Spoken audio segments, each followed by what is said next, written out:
My first time on the German Reeperbahn changed how I view Germany. Let's take a look. Willkommen. My name is Sean Huggins, and this is React with Hugs. I want to see how he reacts when he thinks no one's watching. I can't help it if he's weird. He's American. He's going crazy with that work. Everybody reacts differently. I think he's weird, but that's me. He's American, you know. Welcome to React with Hugs. Let's take a look at today's comment of the day. So today's comment of the day comes from at user-ek2pq8ls4u. And they say, nice to watch, heart. Wow, thank you so much at user-ek2pq8ls4u. If that's even your real name. Much appreciated. I'm glad that you enjoy the videos and thank you for the nice comment. But let's hop straight into today's reaction. So today we are taking a look at James Bray, who is apparently the founding father, the godfather of Americans reacting to German content. And now it's coming full circle. He's in Germany making videos about Germany, I guess. And here I am, a new American reacting to German content channel, reacting to his German content. So it's coming full circle. I started by making German content from me living in Germany, and now I'm making reaction content, and now he is starting to make German content after starting with reactions. Yeah, it's funny. But, okay. Anyways, let's just hop straight into it. This is my first time on the Reeperbahn. Completely changed how I view Germany. Ooh. I'm not even entirely sure what the Reeperbahn is, to be honest. I'm assuming it's probably a very fast train. If I had to guess, Bahn train. Yeah, I don't know. Let's see what the Reeperbahn is all about, I guess. Los geht's. Okay, so Hamburg, Germany is known for a lot of things, Hamburg. and one of the main things it's known for is its red light district, otherwise known as the Reeperbahn. And I had the pleasure of checking it out, thanks to a lot of you guys who... So I was completely wrong. I was thinking Reeperbahn, like Bahnhof. And that's not correct. So I checked it out in the first place. There's a few things that I saw and experienced on the Reeperbahn that completely changed my outlook on Germany. Part of these opinions and things that change might offend or trigger some people, so full warning before we get into this. Make sure you guys subscribe. I have a lot more videos coming from the Hamburg trip. People are asking me if I went to the Rathaus, if I went to the Speicherstadt, and a few other big places and stuff in Hamburg. Guys, absolutely. I went to all those places, and I have a ton of vlogs coming in the future, so make sure you guys subscribe so you guys are the first to see those videos when they drop. So let's start with my first impression of the Reeperbahn when I got there. Now you guys basically kind of saw that in this last video. I was introduced to the street by a subscriber, and as we were walking down the street, everything was very shocking to me. I mean, you guys know that in American culture, the topic of intercourse or anything that is of a sexual nature, it's very taboo. So it's not something you see. Yeah, we play it close to chest a lot in America. No pun intended. All over the place. But in Germany, even outside of the Reeperbahn, you saw a lot of stores and things related to that casually, just everywhere, kind of sprinkled across the city. And I thought that was pretty interesting because that's not something I was used to at all. Now, another interesting thing is as we were walking down the street, I did notice a heightened amount of people that possibly looked like they were partaking in some party activities, if you know what I mean, you know what I mean? So there was that. And they probably had a cold. They probably had a cold from being outside, you know, partying so much. It's cold outside in Germany. The street was a lot dirtier than the other streets and stuff. I think I could imagine why with all of what I just mentioned. There was a police station in the center of the Reeperbahn, like where all the stuff is going down. Now, a lot of you guys are probably like, okay, James, like, okay, it's bars, clubs, what else? Well, I mean, it is the hub of prostitution. So down that entire street, right, are various establishments where you can go in and pay to play, if you know what I mean. Pay to play, all up and down the street. There's one street in particular that I had a very interesting experience. I'll tell you guys a little bit later. It's called Herbertstraße, and that's actually a street that women and children are not allowed to go on. Very interesting. Oh, what? What? Women and children are not allowed to go on this street? What the frick? Why? What is happening on this street? What the frick? Because people were telling me this. They're like, hey, you should check out that street that women and children are not allowed on at all. Like, they are not allowed at all. They'll get completely kicked out. Only men. You have to be 18 and older to enter this area. And it's these two gigantic walls, right? You have the first wall, and right behind it is a second wall. And you walk through them kind of like a maze, and the second you enter the area, it's insane. So I'll tell you about that in a bit as well. Anyways, when I first got to the Reeperbahn, the first thing I wanted to do was go to the St. Pauli Weihnachtsmarkt. All right, so ladies and gentlemen, boys and girls, we're gonna be walking up and down the Reeperbahn, looking at everything. There's the St. Pauli Weihnachtsmarkt, Pennymarkt, all the crazy little shop gimmicks, people, of course. and the Tanzturm, which is what starts off the Reeperbahn, bro. It's gonna be really cool. I've heard a lot about it, and I've walked on it during the day, but I haven't really gotten to fully experience it at night. The nightlife. So we're gonna go ahead and check that snap. That was absolutely incredible. We went there were so many people that were showing out. It's basically more or less a kinky Christmas market, right? Hashtag kinky Christmas. Nice. So you have Santa Claus dressed up in like a ball and gag and stuff like that. There's a lot of different stands that sell various things, various items, from stands that sell eggplant shaped candles, if you know what I mean, to other stands that penises. showed squishable eggplants and also the squishables. Anyways, it was crazy. I'm like, bro, what is this? There was a stage where they had a live performance and stuff, another stand where they had a lot of food, and I got to try one of the most delicious things I've ever eaten in my entire life. Yeah, so I actually have like a steak penis crepes here, bro. First time. Normally they have like Leibkuchen, or like what's it, Leberkäse Brötchen or whatever, but it's a steak Brötchen. I've never seen this before. Sauteed onion, steak, and a Brötchen, bro. It's really fucking good. That looks so good. God damn, look at this shit. Enjoy the bread. Oh my god. Why do I always record these videos when I'm hungry? Bro, dang it. Cheers, God. Wow. That looks so good. This is what I think of when I think of steak burgers or steak sandwiches. Because this shit right here, bro. Only on the Reeperbahn, only in the Weihnachtsmarkt, only in St. Pauli. Well. The St. Pauli Weihnachtsmarkt was super fucking cool. There's so much to see, bro, and so much like really kinky stuff, dude. Dick-shaped candles and boob stress balls and stuff, and sex ornaments and a lot of delicious food. I actually had a steak burger that was, it's basically a steak sandwich. And they put an actual piece of steak in a sandwich with sauteed onions. Fucking good. It's just a big steak. We're about to go down the rest of the Reeperbahn and check this shit out. Like I said, I told you guys, man. Can you take cameras down there? I'm gonna deliver.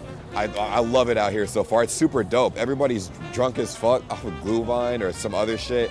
And a lot of you guys have been recognizing me down here and stuff like that. So shout out to everybody that said hi to me and everything. I appreciate you guys. Thank you for welcoming me. Local legend. City. I appreciate you guys. We're about to go and check out the rest of the Reeperbahn and see what the hell we can get into. That's actually pretty nice. It's a nice little spot where people like to film and take pictures and stuff of themselves underneath this beautiful, very well decorated Christmassy area. In fact, there's a Christmas tree on the right-hand side, a little like light fixture on the top that says St. Pauli, which is really cool. Super, super sick, bro. I love it, man. I'm hyped.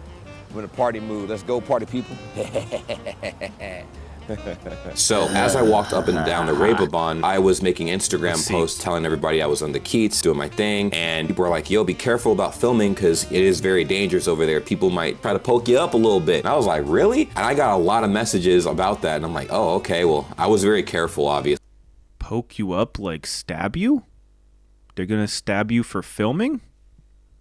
Jesus, that seems a bit excessive. Right, I'm like, okay, cool. But gradually, people kept telling me it was very dangerous. And I was like, can the Reeperbahn be that dangerous, bro? I did hear specifically about Herbertstraße, right? And you go behind the wall and you film at all, bro? Well, let's just say you gonna get lit up. All right, now initially when I think You're gonna get shot? You're gonna get shot if you film behind the wall? What the frick? Which wall is this? Is this the Berlin Wall? What are we talking about? I think of Germany, right? I think of a very conservative, very lockdown culture, play by the rules kind of thing. It didn't feel like that when I was on the Reeperbahn. The Reeperbahn felt like a rift in the entire culture, a portal, you know? You hop through this portal and it was wild, bro, absolutely wild. I got to go to the Ritze and you know, it's where Jesus hangs out. This is the famous spot in Hamburg. It's a famous bar. Everybody was here, like Tyson, Muhammad Ali, like the Klitschko's. Everybody was boxing here. Tupac Bond was here. And a bunch of the Einsatzsieben crew and stuff like that. And I was like, oh my God, this is really the Ritze. Like, that's crazy. I was scared to go inside. So I was just like, man, a whole lot of wild stuff. But I didn't understand the level of how free this area was. And it kind of, like I said, changed my entire outlook on Germany as a whole, because I thought for the most part Germany was pretty conservative. Damn, so this whole area is just brothels and strip clubs and stuff, I guess? This is actually really surprising to me. I wouldn't have expected that, to be honest. Conservative about certain things, of course not really nudity, but most things to an extent. And then I saw the Reeperbahn. A big question that crossed my mind is, how are people okay with prostitution? Because I will say this, a lot of the people that were going inside those houses, those intercourse houses, were old men. Old well, yeah, men. obviously. Bro, like, that's how it always is, though, dude. That's how it always is. I just came back from Thailand. I was in Thailand for 2 months, and you guys already know about the Thai massage places. Guess who is the main customer for Thai massages? I'm not talking about real Thai massages. I'm talking about the extra Thai massages.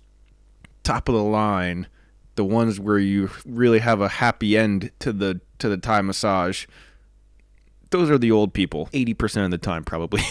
Like in their 50s and up, right? That were going in there and stuff, actually looking for something, it looked like. And like, I would see some of these same people at different spots. And I was like, oh my God. Now I know you guys are probably like, what were you doing over there? I wanted to see what everybody was talking about. Like, there's this big pink building that says sex house. And I'm like, oh my, they just have it right out there, bro. And it's like 6 stories of just wild stuff. The sex house right next to the Döner kebab place. Damn, that's probably some nice meat in there. As you could imagine. As far as safety goes, I had this image in my head that Germany was like incredibly safe. You know, obviously not nothing, but the likelihood of anything crazy happening would be slim. Until I went to the Reeperbahn and I got a bunch of messages from a lot of you guys saying, hey, be careful. It can get very dangerous at night when everybody's drinking and, you know, there's a lot. I mean, if you have a bunch of people drinking, there's always going to be, like, at the very least, fights every now and then. At the very least, that's anywhere you go. Anywhere where there's too much alcohol for too long and too many people in a small area, there's going to be fights eventually. And yeah, that sucks. A lot of wild activities taking place. And I'm like, really? Over here? What? Really? So I was like, okay, well, obviously Germany is a very safe country in comparison to America, but it definitely has its moments. You know what I'm saying? It has its moments. And you guys know me, I'm from Chicago, so it takes a lot for me to feel uncomfortable. I wasn't even uncomfortable. I was just kind of on alert for the first time because I was like, oh, something can happen here? Okay, well, shit. Like, let me just keep my guard up a little bit, I guess. I had an interesting comment in my YouTube comments that I read recently. I'm from Hamburg, and while I like to see how much you enjoy the city, this video also makes me sad. Just one day after this video was published, I read the news that the Molotov, one of Hamburg's most important subculture music clubs, will be terminated next summer because at its place at the Reeperbahn, there will be a new luxury hotel that'll be built. Last summer, the ferry you took was also so overloaded, people who actually had to go to work with it were left behind. Hamburg is suffering badly from the over-tourism and the subculture even more. I don't say don't come to Hamburg for a visit, but always have in mind what tourism does to the city you visit. Elbphilharmonie or musicals aren't Hamburg, but the small clubs are. Don't be a Jack Wolfskin wearing German tourist and come to Hamburg only to visit the tourist places, but go to the small clubs and help the subculture out here survive. And I respect that because actually one of the things that I did, I went live on my Instagram and I actually said, hey, if anybody wants to hang out, me and my friends are on the Reeperbahn. If you guys want to hang out with us, just come meet us up there. We'll party it up. So actually a lot of you guys took me to some really cool like underground bars. They were just like really chill bars. There was this one bar I went to, they had like like a foosball table in there. I'm not sure if you guys call it a foosball table. We call it a foosball table, but I don't know what you guys call it. They had a foosball table. We were drinking. Table foosball. I don't know.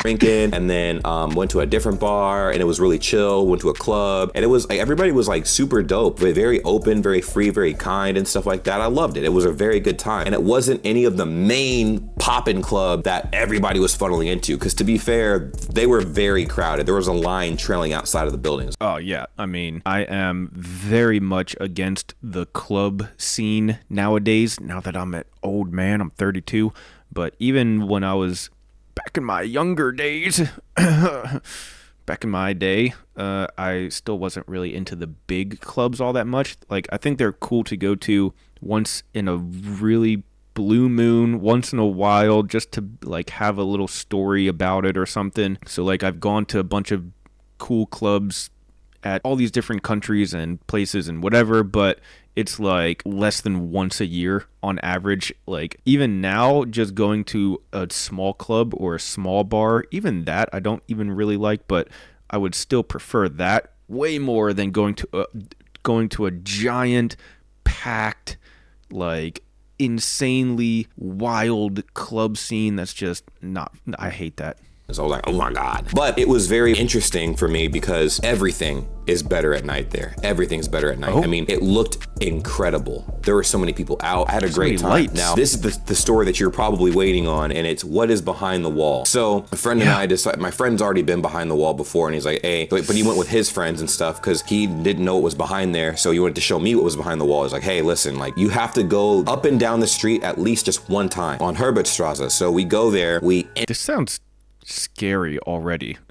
Like, you have to go up and down the street at least one time. That is very intimidating. Enter the wall, and I'm telling you, dude, the Reeperbahn is loud. It's super loud. There's tons of people. Everyone's partying, drinking. Some people get very belligerent past a certain time because everybody by that point is already really drunk, and it's overwhelming. But the second you step through those walls, it's quiet. It's quiet, bro. It's not like you're entering a building. You're entering a street, and it's quiet. I was more shocked with how the setup was, because when you walked by, it was like each girl was in the window sitting on like a high chair. You know those chairs that people sit in to get their hair cut at a barber shop? They were sitting in like one of those. And basically it was like watching like a bunch of OnlyFans models sitting in these big glass like boxes doing their hair or on their phones and kind of just waiting for people to come up and talk to them. And now if they saw somebody that caught their eye, they would open up a window and they would yell at them and stuff. And I was like, oh, okay, cool. There was this. What the frick? Wait.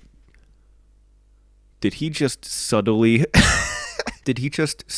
reveal that some of the girls were opening the windows and yelling for him? I think he just revealed that without trying to. This is crazy though. I think it seems like he was filming beyond the wall, which is very dangerous. I'm hopeful that he didn't get stuck or smoked or whatever it was he was saying. One section of the street that has like this, I think it's like a bar or something. I think it has to be a bar. That's what I was told. It's like a bar. And I think people go in there. I didn't go in there at all, but people go in there and stuff. They talk to some of the people that were in the windows, and then I guess they start talking pricing and all this other stuff. And then once they come to an agreement, they do their thing. One trick I heard is when you go to the bar, they'll talk to maybe one of the bartenders or whoever's serving you drinks, and they give you drinks, and they're free drinks until you refuse to make an agreement with one of the women and sleep with them and stuff like that. And apparently they charge you a ridiculous price for the free drinks that you were given, because they make it seem like the drinks are free, and they're like, oh, that'll be 300 euro bitte. Some crazy price. And if you refuse to pay, well, you better have a way to make it out of that thing alive, because good googly moogly. I was absolutely shocked with how quiet it was and the intensity that area brought, because it was like stepping through an entirely different world. When I walked through those walls, and it was everybody observing everybody. You could tell which women that were there had work done a little bit and whatnot, because I mean, that's their profession and stuff. Some women in there looked nervous, I'm not gonna lie. Some looked like, you know, hey, just another day at the office and stuff like that, you know? And it was just crazy. I turn around, we walk back, and on the way out, one of the women in the glass like shouts out, she's like, oh, I think I know you. And like she points to my headband, and I was like, oh, we need to get out of here. And I peaced out. So it was a wild experience, dude. Hey, I'm a subscriber. Can you do a reaction video on my my home office job? wild experience. Like, and I guess I have a few questions. My first question is, how do you guys feel about the purchasing of intercourse in Germany? That's the most monetizable way I can say that. How do you guys feel about like that street in general? Because that street is very intense. I like it. You can't talk about prostitution on YouTube? Interesting. Well, this video is not making me any money because I've been saying prostitution the whole time. What would you recommend for anybody visiting the Reeperbahn for the first time, or even another time? Like, there's so many other things I think I could have done in that night, but we only had basically a night to do that because we were all over the place. It's a crazy street. Also, I did hear that there's still like pimps and stuff like that, which made me wonder, like, there's not corporations running these like prostitution rings, like what's going on? I had a lot of questions. I don't know how it really works or anything. I just know what I was told as I was shown these places. So fill me in the comments down below. Absolutely wild. I'm sorry I didn't have more footage, but we didn't want to get wrapped up in any wild shit. I'll talk to you soon. Peace. Wow, okay. Damn, that is crazy. I did hear stories that prostitution was legal in Germany, but I never actually saw a detailed video about it like this, or about like a street that has a lot of brothels all over the place. I have done videos about Hamburg in the past on this channel, and yeah, it's probably my #1 city in Germany that I want to visit. That was before I saw this video. Now it's my #1 city in the world I want to... No, I'm just kidding. But yeah, I mean, I think it's interesting. I think that it is, as long as it's done like safely, I guess, for everybody involved, then who cares, if you ask me. I think that it just oftentimes is hard to ensure safety once you start getting into that world. I think that the people involved are not always the most safe people to do business with, so I think that it can be pretty risky. But yeah, I mean, if there's a way to make it safe for everybody, then I think who cares. But that's just me. I don't know. What do you guys think? I will pass the question off to you guys, the experts. Have you ever been to the Reeperbahn? Have you seen with your own eyes the red light district? Or I guess, what do you think of prostitution in Germany being legal just in general? I'm curious what you guys have to say about it. Let me know down in the comments. That's all the time that I have for today, though. Thank you guys so much for being here, and as always, I'll see you guys tomorrow. Peace.